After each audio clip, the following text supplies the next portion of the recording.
우리의 신앙을 하나님께 고백하겠습니다.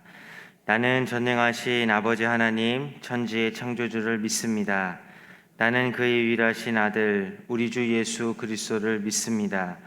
그는 성령으로 잉태되어 동정녀 마리아에게서 나시고 본디오 빌라도에게 고난을 받아 십자가에 못 박혀 죽으시고 장사된 지 사흘 만에 죽은 자 가운데서 다시 살아나셨으며 하늘에 오르시어 전능하신 아버지 하나님 우편에 앉아 계시다가 거기로부터 살아있는 자와 죽은 자를 심판하러 오십니다.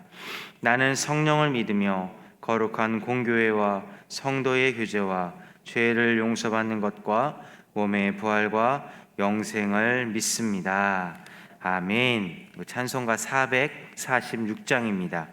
찬송가 446장 주 음성 외에는, 찬송가 446장 주 음성 외에는 우리 하나님께 찬양 올려드립니다.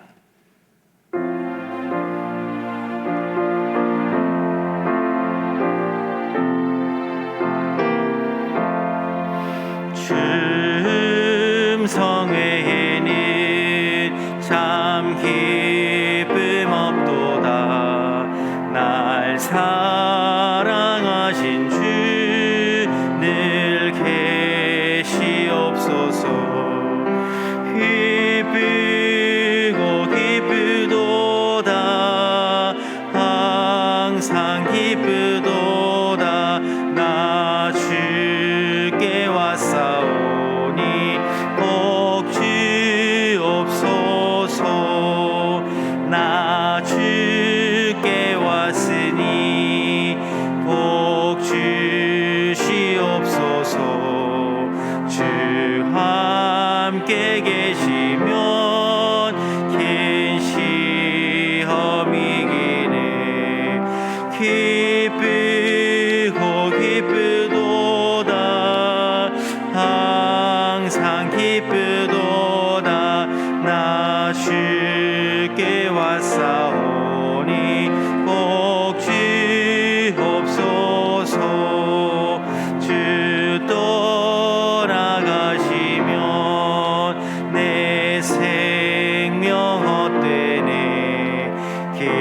기쁘나 슬플 때 늘 계시옵소서. 기쁘고 기쁘도다. 항상 기쁘도다. 나 주께 왔사오니 복 주옵소서. 그 귀한 언약을 이루어 주시고 주 명령 따를 때 늘 계시옵소서. 기쁘고 기쁘도다. 항상 기쁘도다. 나 주께 왔사오니 복 주옵소서.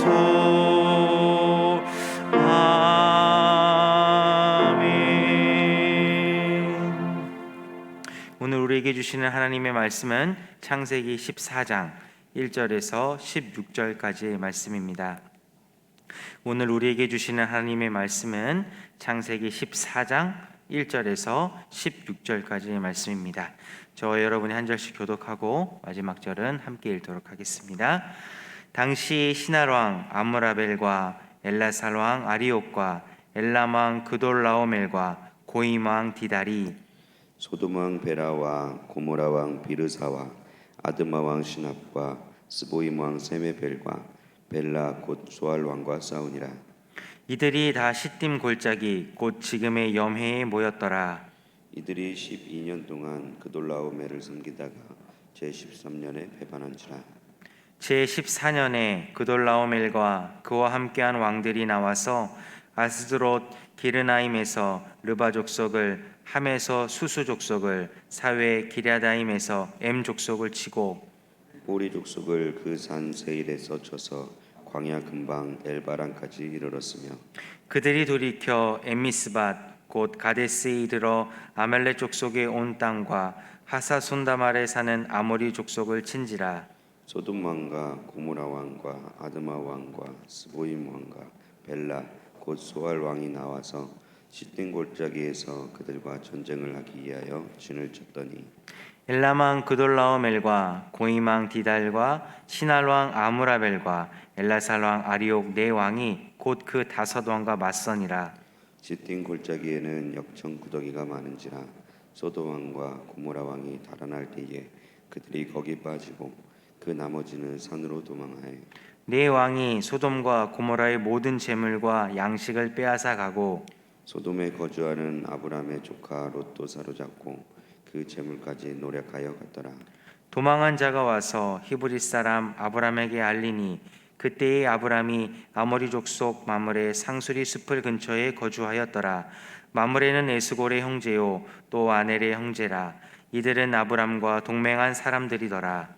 아브람이 그의 조카가 사로잡혔음을 듣고 집에서 길리고 훈련된 자 318명을 거느리고 단까지 쫓아가서 그와 그의 가신들이 나뉘어 밤에 그들을 쳐부수고 다메섹 왼편 호바까지 쫓아가 함께 읽습니다.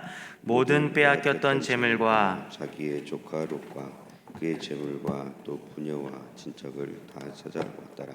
아멘. 기도하겠습니다. 좋으신 아버지 하나님, 은혜를 감사합니다.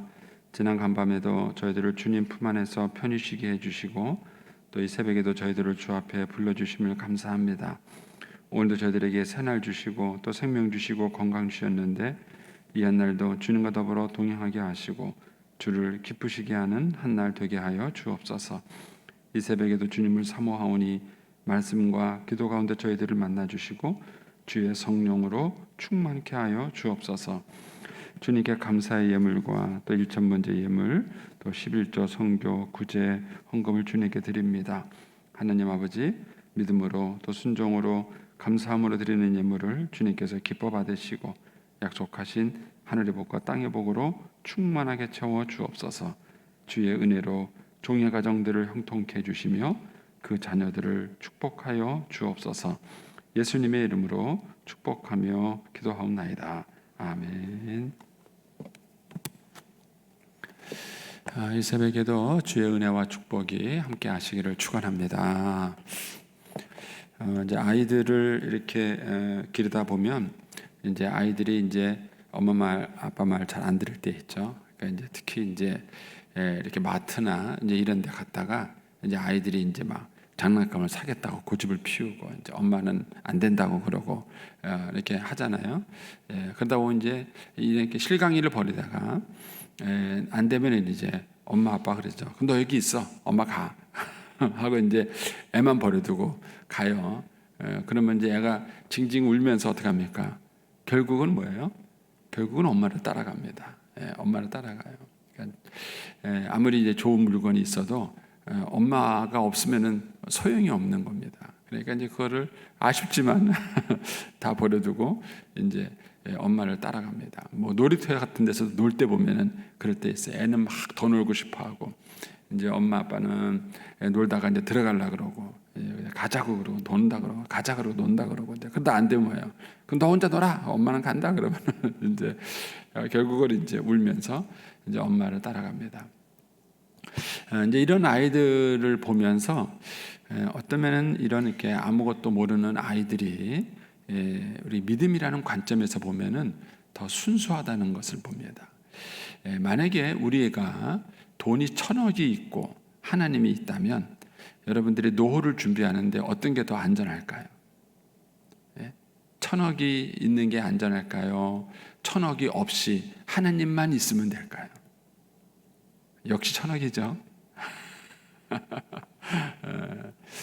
그러니까 이제 인간이 이제 살아가는 동안에 하나님만을 의지할 수 있는가? 하나님만이 나의 피난처가 될 수 있는가? 근데 아이들은 어렸을 때부터 그걸 알아요. 엄마가 최고예요. 엄마 아빠가 최고예요. 다른 게 아무리 많이 있어도 엄마 아빠가 없으면 소용이 없는 거예요. 근데 이제 우리는 어느 순간에서부턴가 이제 인생을 살아가는 동안에 하나님보다도 더 환경을 더 많이 의지하는 겁니다. 우리가 이제 어제 묵상했던 아브라함과 롯의 삶에 있어서 이런 갈등 상황이 왔을 때 그것이 드러난 거예요. 갈등 상황이 왔을 때 롯은 하나님만 갖고는 안 된 거예요. 하나님보다는 인간적으로 봤을 때 푸른 초장이 있고 물이 있는 소돔과 고모라가 훨씬 더 롯이 볼 때에는 좋은 선택지가 된 것입니다. 근데 이제 아브라함은 그런 환경보다도 하나님을 택한 거예요. 그래서 이제 어제 말씀을 드린 것처럼 롯에게 선택권을 줬지만 롯이 선택을 하는 것이 아니라 사실은 아브라함이 먼저 선택한 거예요. 아브라함이 나는 하나님을 선택하겠다. 하나님을 선택했고 하나님만 알아간 것이죠. 이제 한동대학교의 김영길 총장님이 그런 얘기를 하시더라고요. 자기가 이제 카이스트 교수로 있을 때에 한동대학에서 이제 그 대학을 창립하겠다. 그러니까 총장으로 와달라. 이런 얘기를 했을 때 자기는 가야 될 이유가 아무것도 없었어요. 부인도 반대했습니다. 부인도 당신이 이미 카이스트 교수로서 일을 잘하고 있고 생활이 이미 안정되고 있고 또 온누리교회 장로로 잘 섬기고 있고 또 그 당시에 창조과학회 회장으로서 굉장히 그 선교 활동도 열심히 하고 있고 근데 당신이 거기 가야 될 이유가 뭐냐 이런 이제 부인의 반대가 있었어요. 근데 그때 이제 이 문제를 가지고 막 고민하면서 갈등할 때 하영조 목사님이 이제 창세기 12장 말씀을 가지고 설교를 하셨다 그래요. 근데 그 설교를 하시면서 그런 얘기를 하셨다 그래요. 하나님이 가라 그랬으면은 여기는 더 이상 안전한 곳이 아니라는 거예요. 왜냐하면은 하나님이 여기 안 계시다는 거예요. 하나님이 가라 그랬으면은 하나님이 가라고 한 곳이 여기보다 훨씬 더 안전한 곳이라는 거예요. 왜냐하면은 거기에 하나님이 계시기 때문이라는 거예요. 이제 그런 요지의 설교를 하신 거예요. 근데 그 설교를 듣고 이제 김영길 총장님이 굉장히 도전을 받죠. 그래서 이제 이미 남들을 볼 때는 다 안정된 그런 생활이었는데 이제 카이스트 교수직을 내려놓고 이제 한동대학 총장으로 가죠. 가서 이제 고생을 많이 하십니다. 우리가 이제 인생을 살아가는 동안에 그런 것입니다. 하나님이냐 환경이냐 이 문제는 저와 여러분에게 계속해서 다가오는 문제. 정말 우리가 하나님만을 의지하는가? 그리고 하나님이 정말 복의 근원자로 믿고 있는가? 우리가 말은 그렇게 하고 전도도 그렇게 해요. 그런데 막상 형제들하고 재산 문제가 딱 생기면은 예수 믿는 사람이 양보하는 법이 없어요. 양보하지 않는 정도가 아니라 얼마나 인색하게 재물을 취하는지를 몰라요. 그러니까는 예수 믿지 않는 사람들이 봤을 때에는 하나님 믿는다 그러는데 하나님을 복의 근원자라고 말하는데 그렇게 하나님을 믿는다 그러고 하나님을 정말 복의 근원자라고 믿는다는 그런 사람들의 모습이 자기들하고 별반 다를 게 없고 어떻게 보면은 자기들보다 더 심한 거예요. 자기보다 더 심한 거예요. 그래서 이런 면에서 우리 예수 믿는 사람들의 믿음은 우리의 삶의 모습 속에서 순간순간 보여지는 거예요. 오늘 말씀은 아브라함과 롯이 선택을 하고 난 다음에 그 후의 사건을 보여주는 것입니다. 롯의 선택과 아브라함의 선택, 그것이 어떻게 다른 결과를 갖고 왔는가 하는 것을 오늘 성경이 보여줍니다. 자, 오늘 말씀 1절부터 4절까지에서는 이 전쟁이 일어난 배경을 설명합니다. 이 큰 전쟁이 일어나게 됐는데 왜 이런 전쟁이 일어났는가 하는 것이 이제 1절부터 4절에 나오고요. 그 다음에 5절부터 9절에서는 전쟁이 나옵니다. 이렇게 해서 이제 4개국 왕과 5개국 왕 사이에 이제 전쟁이 일어난 얘기가 나오고요. 그 다음에 10절부터 11절은 그 전쟁의 결과가 나옵니다. 그리고 13절부터 16절에서는 이제 조카 롯과 아브라함의 이야기가 다시 등장하게 하는 것입니다. 이게 이제 오늘 본문의 큰 흐름이에요. 자, 먼저 1절부터 4절에 보면은 이제 전쟁에 나오게 된 배경이 나옵니다. 거기에 1절에 당시에 신할 왕 그랬는데 여기 신할 왕, 엘라망, 엘라살 왕, 엘라망, 고이망. 근데 이 4개국 왕은 어디냐면은요. 메소포타미아 유프라테스 강 있는 지역이에요. 그러니까 이제 성경에서 바벨론 제국이 건설된 지역. 여기가 요 4개국 왕이 있는 지역입니다. 그 다음에 이제 2절에 나오는 소돔, 고모라, 아드만, 스보임, 벨라, 소알. 요 지역은 지금 우리가 잘 아는 요단강 아래의 사해바다 그 주변을 지금의 이제 쉽게 말하면 이제 이스라엘 지역이죠. 그 지역에 형성된 족속입니다. 그런데 아마 이전에 이 두 이제 연맹군 간에 전쟁이 있었을 거라고 추정이 돼요. 왜냐하면은 거기 보면 14절에 가면은 이들이 12년 동안 이들이 누구죠? 바로 2절에 나와 있는 그 소돔과 고모라 왕들을 말합니다. 이들이 12년 동안 그돌라오메를 섬기다가 그돌라오메가 누굽니까? 1절에 가면은 엘라망 그돌라오메가 나오죠. 그러니까 이제 그쪽 지역에 있는 왕들을 섬겼습니다. 그러니까 조공을 쉽게 말하면 조공을 바친 겁니다. 그러니까 조공을 왜 바쳤겠어요? 그 이전에 전쟁이 있었을 것이고 그 전쟁에서 이들이 진 겁니다. 지니까 이제 전쟁의 패전국으로 그들에게 이제 조공을 바친 거죠. 그것을 이제 12년 동안 바친 거죠. 12년 동안 조공을 바치다가 이제는 이제 더 이상 못 바치겠다. 그리고 이제 자기들도 힘이 있다고 생각한 거죠. 이제는 우리가 그들과 싸워도 이길 수 있겠다. 이제 이런 이제 자신감이 생겼는지 모르겠습니다. 어쨌든 12년 동안 섬기다가 13년째 배반을 한 것입니다. 이게 이제 전쟁이 일어나게 된 원인이에요. 그래서 이제 전쟁은 어떻게 했습니까? 5절에 가면은 14년에 이제 연합군이 쳐들어오는 것이죠. 그 신할 왕 쪽에 있는 연합군들이 형성을 해서 쳐들어와서 전쟁을 하게 된 것입니다. 그 전쟁에 대한 자세한 내용이 나오지 않지만 어쨌든 그 전쟁 4나라와 5개 나라 사이에 전쟁이 있었는데 소돔과 고모라 왕들이 이제 패하게 된 것이죠. 그 결과가 이제 10절부터 12절입니다. 10절에 가면은 시딤 골짜기에 역청구덩이가 많은데 소돔과 고모라 왕이 도망가다가 거기에 빠지고 결국은 포로로 잡히게 되는 겁니다. 근데 이제 문제는 이 얘기를 하고 싶은 것이 아니라 12절 얘기를 하고 싶은 거예요. 12절 얘기를 하려고 이 긴 얘기를 한 겁니다. 거기에 소돔에 거주하는 아브라함의 조카 롯도 사로잡히고 그 재물까지 노략하여 갔더라. 이게 롯의 선택의 결과인 것입니다. 롯의 선택의 결과인 겁니다.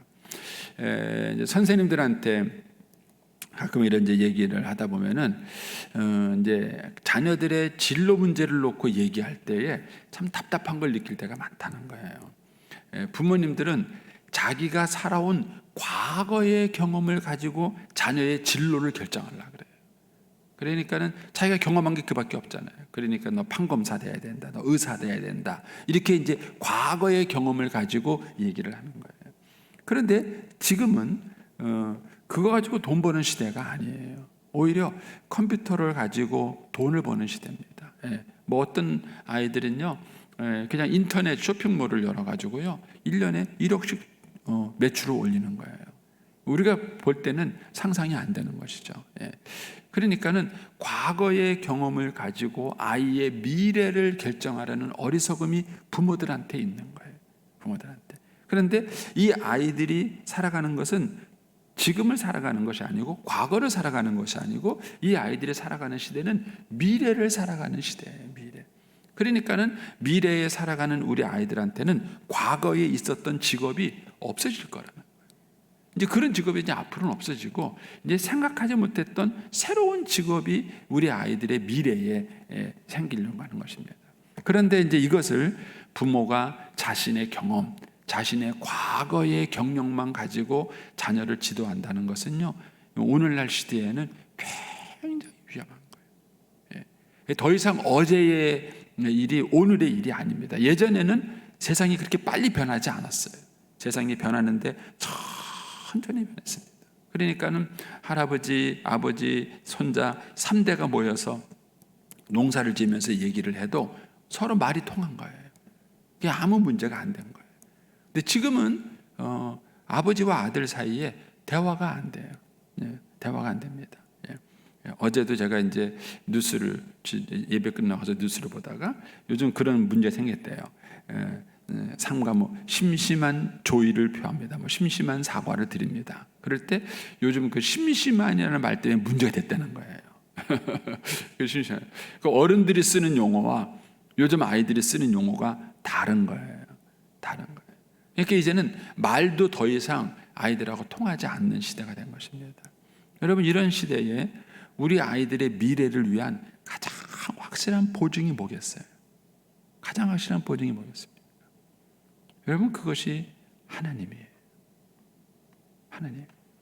우리는 환경을 가지고 어떤 기준과 선택을 해줘요. 그런데 이런 전쟁이 일어나면은요, 끝나는 거예요. 이 소돔과 고모라가 우리가 어제 봤던 그 말씀 가운데 롯이 거기를 선택하게 된 그 이유가 있었죠. 어제 봤던 13장 10절을 보세요.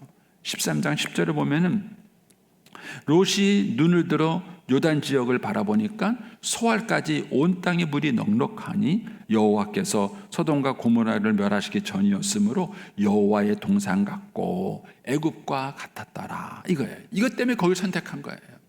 그러니까는 롯이 지금 봤을 때는 여호와의 동산 같고 정말 애굽 땅 그런 같고 정말 여기를 선택하면은 좋을 것이다. 그러니까 자기 나름대로는 지혜를 가지고 자기 나름대로는 뭔가 최선의 선택을 한 거예요. 그런데 그 땅에 좀 있으면 전쟁이 날 거다, 이렇게 얘기를 했으면 선택했을까요? 아마 선택 안 했을 거예요. 거기 좀 있으면은 이제 소돔 지역 왕들하고 시날 지역 왕들하고 전쟁이 나가가지고 소돔 고모라가 전쟁이 져서 그 다 포로로 잡혀갈 거다, 만약에 이런 얘기를 들었다면은 절대로 롯은 그 땅을 선택하지 않았을 거예요. 그런데 롯이 자기 눈에 지금 볼 때에는요, 그게 여호와의 동산 같고 애굽 땅 같았다는 거예요. 그거를 선택한 거예요. 근데 그 선택의 결과가 어떻게 됐는가? 그 땅에 전쟁이 일어난 것입니다. 그 땅에 전쟁이 일어나고 결국 모든 것을 잃게 된 것입니다. 그래서 저는 개인적으로 제 뒤를 돌아봤을 때 하나님께 참 감사한 것 중에 하나가 제가 농촌 지역에 있을 때의 갈등이었어요. 여러분에게 여러 번 간증을 했지만 저는 농촌 교회를 위해서 한 번도 기도해 본 적이 없어요. 하나님, 내 농촌 지역에서 목회하겠습니다, 농촌 지역에서 뭘 하겠습니다, 한 번도 그렇게 기도해 본 적도 없고요. 농촌을 또 잘 몰라요. 만 9년 8개월 거의 10년 가까이 농촌에 있었지만은요, 풀 한 번 제대로 뽑아본 적이 없어요. 그럴 만큼 농촌을 제가 잘 몰라요. 그런데 하나님이 그런 농촌에 저보고 남으라 그랬을 때 정말 황당했어요. 제 계획은 그냥 거기 가서 한 2년 3년 목회하다가 안수받고 그 다음에 그냥 서울로 가는 거예요. 또 그 당시에 목회적 분위기도 그랬어요. 농촌 지역에서 안수받고 나면은 선배 목사님들이 전화가 와요. 전화가 와서 야, 너 우리 교회 부목사로 와라. 그러면은 네, 그리고 가는 게 그 당시에 목회적 분위기였어요. 근데 그런 상황에서 하나님이 남으라 그랬을 때 그 당시에는 굉장히 황당해 보였어요. 하나님, 그럼 내 미래는 뭡니까? 난 어떻게 살아요? 그랬을 때 주님이 하신 말씀은 내가 곧 길이요 진리요 생명이다. 내가 너의 미래다. 내가 너의 인생길이다. 근데 그 당시에는 그게 그렇게 황당해 보이더라고요. 말도 안 되는 얘기처럼 들리시더라고요. 하나님, 뭔 말씀을 그렇게 하십니까? 저보고 여기 몇 년까지 있으라. 네가 있고 난 다음에 그다음 내가 너 어떻게 해주겠다. 그렇게 얘기를 해주셔야 뭔가 안심이 되지. 네 인생의 미래는 나다. 그게 그 당시에는 굉장히 황당해 보이더라고요. 지금 이제 세월이 한참 지난 다음에 돌이켜 보면은요, 그게 정답이었어요. 그게 정답이었습니다. 아마 아브라함도 그런 고민을 했을지 몰라요. 하나님, 내가 조카 이제 롯하고 더 이상 같이 있을 수 없습니다. 어차피 우리 둘이는 헤어져야 됩니다. 그런데 지금 우리 주변의 땅은 제한되어 있습니다. 내가 어떻게 조카 롯과 이렇게 은혜롭게 잘 서로 분가할 수 있겠습니까? 어떻게 하는 게 좋겠습니까? 이런 기도를 아브라함이 하지 않았겠습니까? 그랬을 때 하나님이 아브라함에게 도전을 줬을 거예요. 네가 양보해라. 네 미래를 재물에 의지하지 말고 나를 의지해라. 네 미래의 보증은 나다. 이런 얘기를 했을 때 아브라함이 그걸 믿은 거죠. 순종한 것이죠. 하나님, 내가 그럼 하나님을 믿겠습니다. 하나님을 의지하겠습니다. 그래서 조카 롯에게 양보한 거예요. 조카 롯에게 그럼 네가 우하면 나는 좌하고 네가 좌하면 내가 우하겠다. 이런 믿음의 선택을 할 수 있게 한 것입니다. 따라서 우리가 우리의 자녀들을 위하고 우리의 자녀들을 축복한다고 말했을 때 뭐가 정말 우리 자녀들의 미래가 되는 것일까? 뭐가 정말 우리 자녀들의 미래가 되는 것일까? 뭘 어떻게 준비하는 것이 우리 자녀들의 미래에 안정감을 주는 것일까? 여러분, 환경은 답이 아니에요. 우리의 경험도 답이 아니에요. 그러니까 우리의 자녀들을 위한 진정한 미래는 뭐냐면 하나님이에요. 하나님. 우리 아이들이 하나님을 의지하고 하나님과 좋은 관계를 맺고 또 그 하나님으로부터 은혜와 축복을 받고 그 하나님의 축복의 보증을 우리 아이들이 받을 수 있다면 그것이야말로 정말 우리의 자녀들을 위한 가장 확실한 보험이에요. 가장 확실한 미래인 것입니다. 그래서 우리가 자녀들에게 신앙을 가르치는 거예요. 우리가 우리의 자녀들에게 신앙을 가르치고 하나님을 가르치고 하나님의 마음을 깨닫게 하고 그 하나님과 더불어 동행하는 삶을 살게 하는 이유는 그 하나님이야말로 우리 자녀들의 미래에 대한 가장 확실한 보증이라는 것입니다. 이 사건을, 오늘 본문의 사건은 우리에게 그걸 가르쳐 주는 거예요. 롯은 여호와의 동산 같은 곳을 선택을 했지만 결국 환경은 답이 아니었고 아브라함은 하나님을 의지했지만 결국 그게 축복이 되는 것다 하는 것을 오늘 본문이 보여주는 것입니다. 자, 그다음에 13절 가시면 거기에 이제 그 전쟁에서 도망한 사람이 와서 히브리 사람 아브라함에게 알립니다. 아마 이 사람은 롯과 아브라함의 관계를 아는 사람인 것 같아요. 그러니까 이제 아브라함에게 와서 당신의 조카 롯이 잡혀갔습니다. 이제 이런 얘기를 이제 전달을 해준 거죠. 근데 그때에 하고 이제 아브라함의 얘기를 해줍니다. 그때에 아브라함이 아모리 족속 마므레 상수 숲을 근처에 거주했는데 마므레는 에스골의 형제요 또 아넬의 형제라. 이게 설명이 나와요. 그런데 이들은 아브라함과 동맹한 사람들이었더라. 이런 거예요. 여러분, 하나님께 축복을 받은 사람이 어느 곳인가 이동을 하게 되면은요, 하나님이 그곳에서도 좋은 사람들을 만나게 해주세요. 좋은 사람들. 저는 이제 목회를 하다 보니까 말 그대로 생소한 곳에 갔잖아요. 저는 목회하기 전에는 경상도 땅을 가본 적이 없어요. 우리나라에 그런 곳이 있다는 것을요, 정말 가서 충격을 많이 받았어요. 순대를 된장에 찍어 먹질 않나, 산초를 먹지 않나, 방아를 먹지 않나, 저는 그런 거를 콩잎을 먹지 않나. 경상도 분들 제 얘기 들으면 이제 목사님 이상 한 번도 경험해 보지 못한 그런 곳에 갔었죠. 그런데 하나님께서 좋은 사람들을 만나게 해주시는 거예요. 내 인생에 그 이전까지 한 번도 만나보지 못했던 사람을 하나님이 그곳에서 만나게 해주시고 또 좋은 스승도 만나게 해주시고 또 좋은 친구도 만나게 해주시고 그러시는 거예요. 그러니까 하나님이 복의 근원인 거예요. 그러니까 아브라함이 이 롯의 선택에 반대를 선택한 거예요. 그러니까 롯이 어떤 선택을 할 줄 알아요. 어쨌든 약속한 대로 롯과 반대 지역으로 간 거예요. 아브라함이 전혀 계획하지 않은 곳으로 간 것이죠. 근데 그곳에서 이렇게 동맹을 맺을 수 있는 정말 아브라함과 마음을 같이 해주는 그런 사람들을 그곳에서 만난 것이죠. 근데 결국 이 사람들이 아브라함을 도와준 것입니다. 그래서 14절에 가면은 아브라함이 그의 조카가 사로잡혔음을 듣고 집에서 길리고 훈련된 318명을 거느리고 롯을 구하러 가요. 근데 이게 말이 됩니까? 여러분, 이 사람들은 신하에 있는 4개국 왕이에요. 여러분, 4개국 왕이 군사가 몇 명이겠어요? 근데도 아브라함은 318명 데리고 그 조카를 구하러 가겠다는 거예요. 여러분, 이게 믿음의 사람의 선택이에요. 믿음의 사람은 환경을 보거나 이 전쟁의 이득을 보거나 그렇게 생각하지 않아요. 그 일이 중요하다. 그 일이 하나님의 뜻이다. 그러면 가는 거예요. 그러면 순종하는 거예요. 그렇게 하는 거지 이후에 어떻게 될 것이냐 이런 것들을 계산하지 않은 거예요. 그러니까 아브라함은 조카 롯을 구해야 되겠다는 조카 롯을 회복시키게 되겠다. 오직 그 마음 하나 가지고 이 318명을 데리고 간 것입니다. 그리고 하나님의 도움을 구한 것이죠. 그래서 거기 가면 15절에 그와 그의 가신들이 나누어 밤에 그들을 쳐부수고 밤에 그들을 쳐부셨다 그랬는데 뭐 정확한 건 아닌데 어떤 학자들은 그래요. 이 아브라함이 어쩌면은 야간 기습 전쟁의 첫 번째 사람이었을지 모른다 이런 얘기를 해요. 그러니까 예전에는 어떤 일이 있었느냐면요, 전쟁하다가 해지면 스톱하는 거예요. 어두우면 싸울 수가 없잖아요. 그러니까 막 전쟁하다가 해지면 스톱하고요. 우리가 이제 요 사무엘 장하나 이 시대 가면 알 수 있겠지만은요, 아브라함이 전쟁할 때가 돌아와 뭐 이런 말이 있어요. 그런 표현들이 나오는데 그 시기는 뭐냐면은요, 한창 추운 겨울에는 또 전쟁이 안 되는 거예요. 그때 좀 쉬고 이런 거예요. 그런데 이제 인류 전쟁 역사를 쭉 공부하는 분 얘기를 들어보면은 인류가 전쟁을 하면서 그 전쟁의 그런 어떤 작전 기술이 점점 발전했다는 거예요.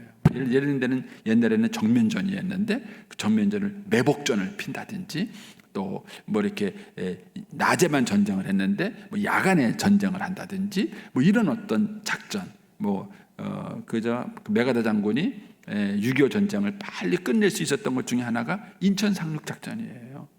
보통은 뭐죠? 우리가 이제 부산 지역만 남았으니까 부산 지역에 군대를 상륙해서 쫙 밀고 올라가는 게 일반적인 전쟁 상식이에요. 그런데 메가다 장군은 인천을 점령해서 딱 허리를 끊어버려서 보급로를 끊어버리겠다는 거예요. 보급로를 끊어버리면은 이 밑에 있는 사람들은 아무것도 아니다. 그래서 이제 그 인천 상륙 작전을 펼친 것이죠. 그래서 결국 그 작전에 성공한 거예요. 그래서 허리를 딱 끊어버리니까 이미 남쪽에 내려와 있는 북한군들이 보급로를 잊어버린 것이죠. 이제 보급로가 그 사람들이 게릴라가 돼가지고 다 산으로 들어간 것입니다. 그런 이제 전쟁사인 거죠. 그래서 어떤 학자는 그래요. 정확하지는 않습니다. 그런데 그 학자는 아브라함이 이 전쟁에서 318명을 끌고 가서 4개국 나라를 물리칠 수 있었던 힘은 뭐냐면은 최초로 야간 기습 공격을 했다는 거예요. 일리가 있는 말인 것 같아요. 일리가 있는 말인 것 같지만 뭐 어쨌든 그래서 이 하나님이 아브라함에게 지혜를 준 거라. 318명을 끌고 가서 어떻게 그 4개국 사람을 전쟁에서 승리할 수 있겠어요? 물론 이제 우리는 신앙적으로 봤을 때 하나님이 아브라함을 도우신 거죠. 아브라함을 도와서 이 전쟁에서 이길 수 있도록 만들었는데 하나님이 그런 기발한 그런 전쟁 작전을 아브라함에게 수립할 수 있게 해주신 거예요. 야간에 기습적으로. 이것과 연결되는 게 뭐죠? 기드온이죠. 기드온은 300명의 기드온 용사를 해서 18만이 넘는 그런 적군을 순식간에 전쟁에서 이기는 것이죠. 이게 이제 작전이라는 개념이죠. 전략. 이런 개념이죠. 그래서 하나님이 아브라함에게 그렇게 해서 이제 16절에 보면은 모든 빼앗겼던 재물과 자기 조카 롯과 그의 재물과 또 부녀와 친척을 다 찾아왔더라. 결국 아브라함이 또다시 조카 롯을 도와주고 축복해주는 결과가 오게 된 것입니다. 이렇게 된 이런 결과가 오게 된 출발점이 뭐냐? 그게 아브라함이 환경을 바라보지 않고 하나님을 복의 근원자로 바라본 거예요. 그리고 내가 좋은 환경을 선택했다는 얘기는 내 힘으로 살아가겠다는 거예요. 근데 아브라함은 내 힘이 아닌 하나님을 의지하는 믿음을 선택해요. 그런 선택이 이런 다른 결과를 가져온 것입니다. 저는 이제 우리 아이들이 우리들도 마찬가지입니다. 어렸을 때부터 하나님을 의지하고 하나님을 선택하고 하나님께 순종하고 이런 훈련들을 어렸을 때부터 우리 아이들이 잘 해나간다면은 그것이 이제 10년, 20년 지났을 때 그 아이들의 인생을 어떻게 다르게 만들 수 있는가. 하나님이 정말 다른 그림을 우리에게 보여줄 것이라고 믿습니다. 그것을 보여주는 것이 오늘 본문의 사건입니다. 아브라함의 선택과 롯의 선택이 어떻게 다른 결과를 가지고 왔는가 하는 것입니다. 우리 자녀들이 또 우리들도 믿음의 눈을 가지고 하나님을 의지하고 하나님만 선택하는 그런 축복이 있게 되기를 축원합니다. 기도하겠습니다. 오늘은